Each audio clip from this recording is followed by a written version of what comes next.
आपका अपना प्यारा चैनल इजी हिंदी में स्वागत है। आज हम पढ़ने वाले हैं विसर्ग संधि। इसकी पहले वाले वीडियो में आप जो है व्यंजन संधि पढ़ सकते हैं और ये भी परीक्षाओं की दृष्टि से बहुत ही महत्वपूर्ण है, क्योंकि संधि ऐसा टॉपिक है कि इसमें जो तीनों संधियां हैं स्वर, व्यंजन, विसर्ग, इसमें से एक दो संधि ज़रूर पूछ लिया जाता है परीक्षाओं में। इसलिए आप लोग जो है इस वीडियो को बहुत ज़रूरी देखें, क्योंकि परीक्षाओं की दृष्टि से बहुत ही महत्वपूर्ण है। आइए बिना देर किए हुए वीडियो स्टार्ट करते हैं आज की। अब ये देख लेते हैं विसर्ग संधि किसे कहते हैं। विसर्ग संधि किसे कहते हैं, इसकी परिभाषा समझ लेते हैं।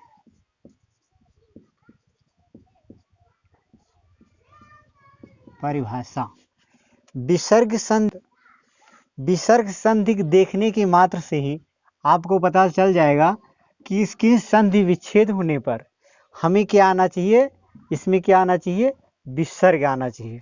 विसर्ग आप जानते हैं, तो परिभाषा देख लेते हैं। जैसे विसर्ग के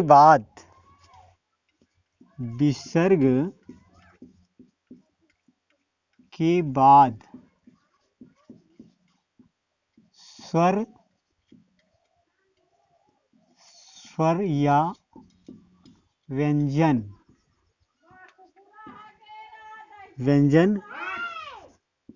के आने पर विसर्ग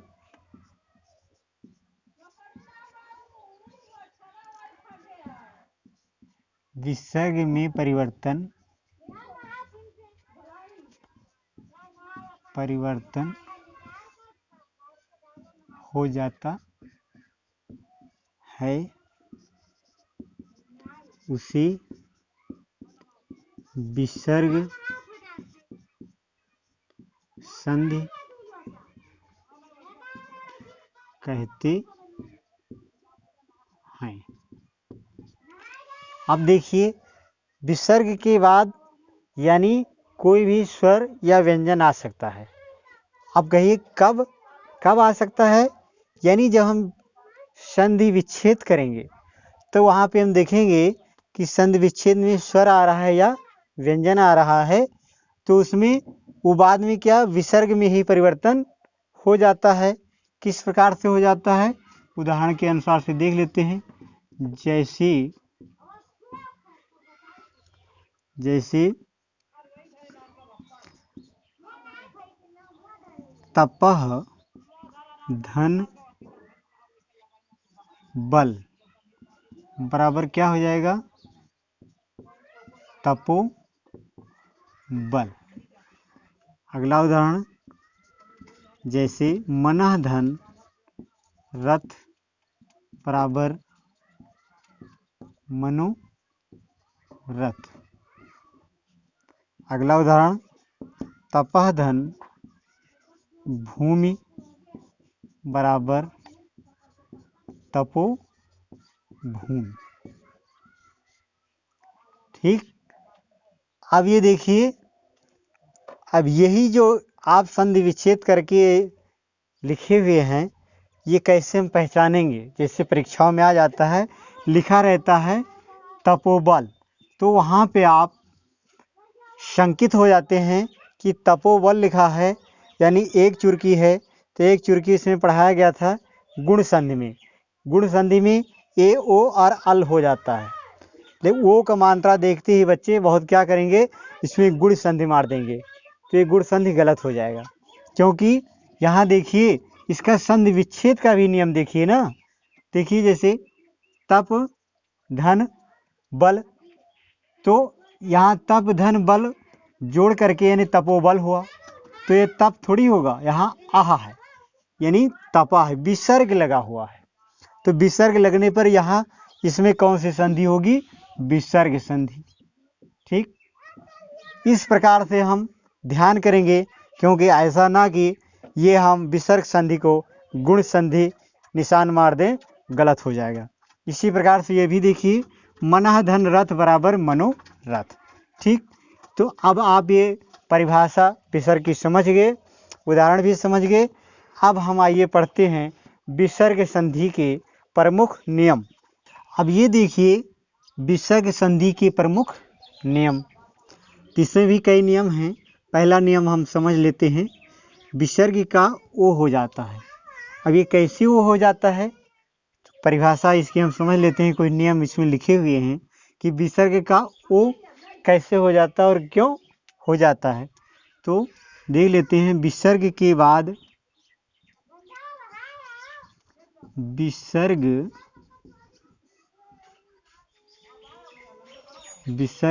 के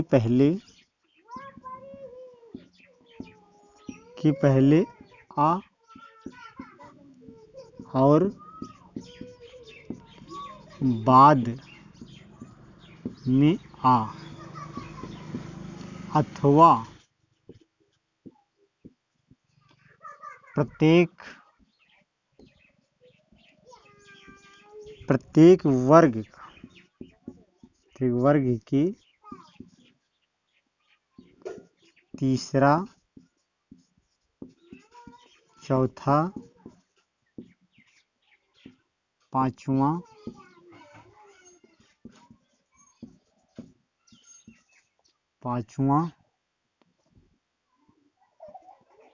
या रा ला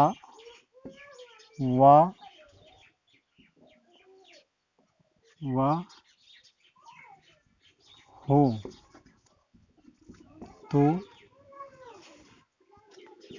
विसर्ग का ओ हो जाता है।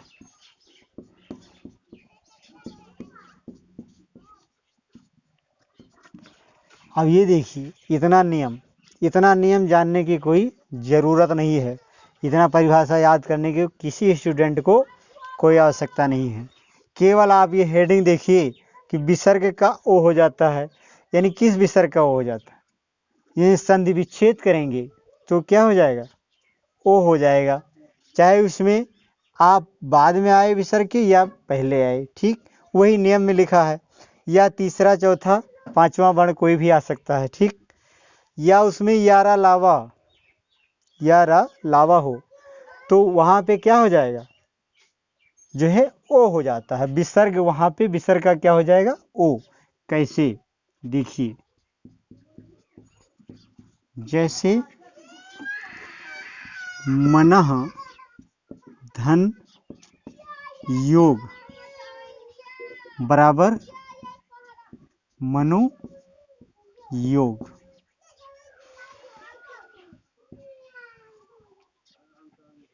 ठीक, मनः धन योग बराबर मनो योग।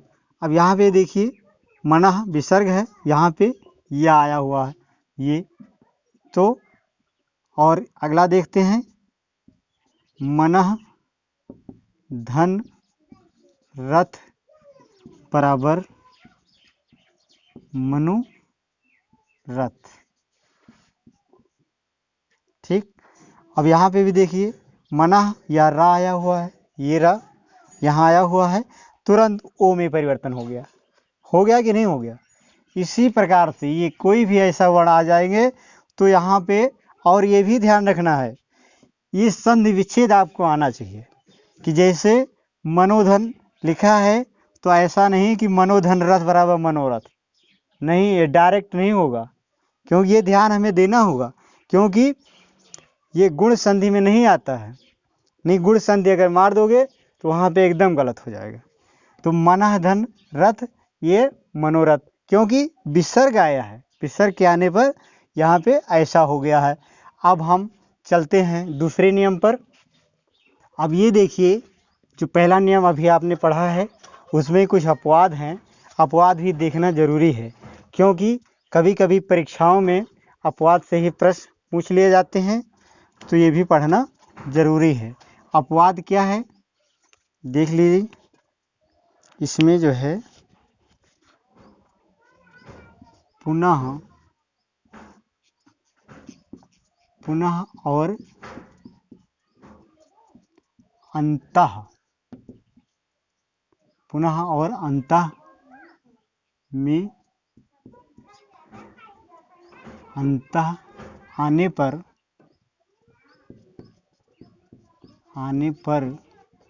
विसर्ग,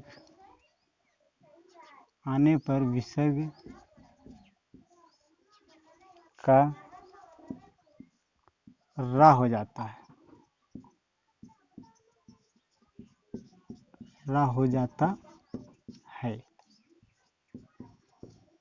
अब कैसे रा हो जाता है, देखिए अपवाद है पुनः और अंतः, जहाँ पे ये लिखा रहेगा वहाँ पे क्या हो जाएगा, रा में परिवर्तन हो जाएगा। कैसे देख लेते हैं, जैसे पुनः धन जन बराबर क्या हो गया, पुनर्जन। ठीक, क्या हो गया, पुनर्जन। अगला देख लेते हैं, जैसे अंतः धन धान बराबर अंतर्धान। ये देखिए अब यहाँ पुनः आया है, यहाँ जन्म आया है, तो ये देखिए रा में परिवर्तन हो गया, ये आधा रा में।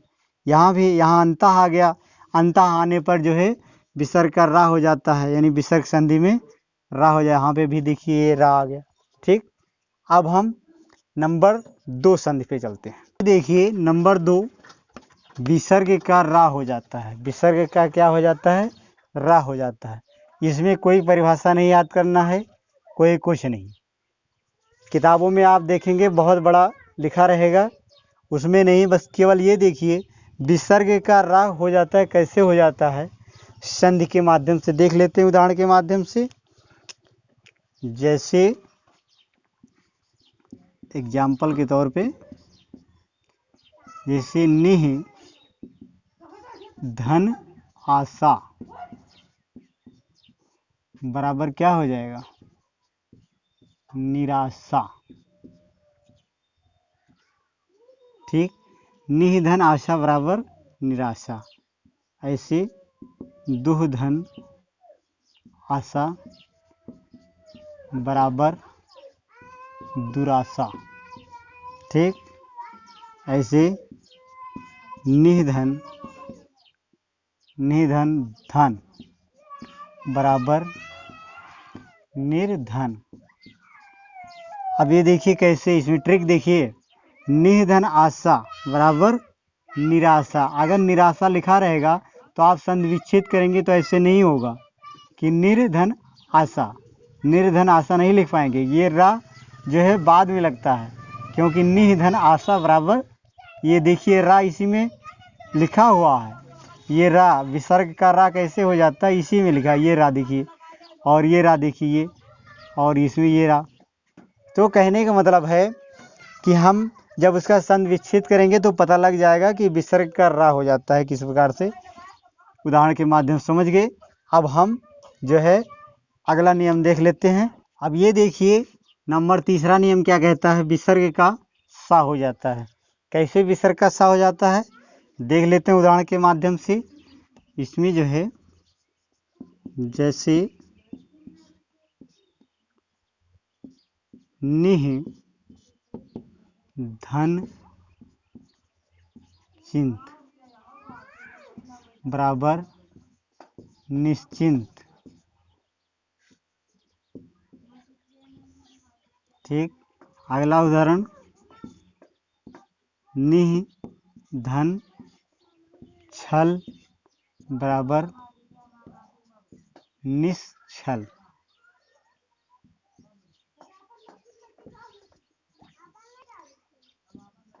अब ये देखिए कैसे हो गया, विसर्ग का सा हो जाता है। अब देखिए निह, ये विसर्ग लगा हुआ है, चिंत बराबर निश्चिंत। ये सा, इस सा में परिवर्तन हुआ है, ये वाला जो सा नियम है। और इसमें निह धन छल बराबर निश्छल, ये वाला सा। ठीक, अब जो है आज की वीडियो में बस इतना ही। हमारा वीडियो आपको पसंद आया हो तो इसे लाइक शेयर एंड सब्सक्राइब करना ना भूलें।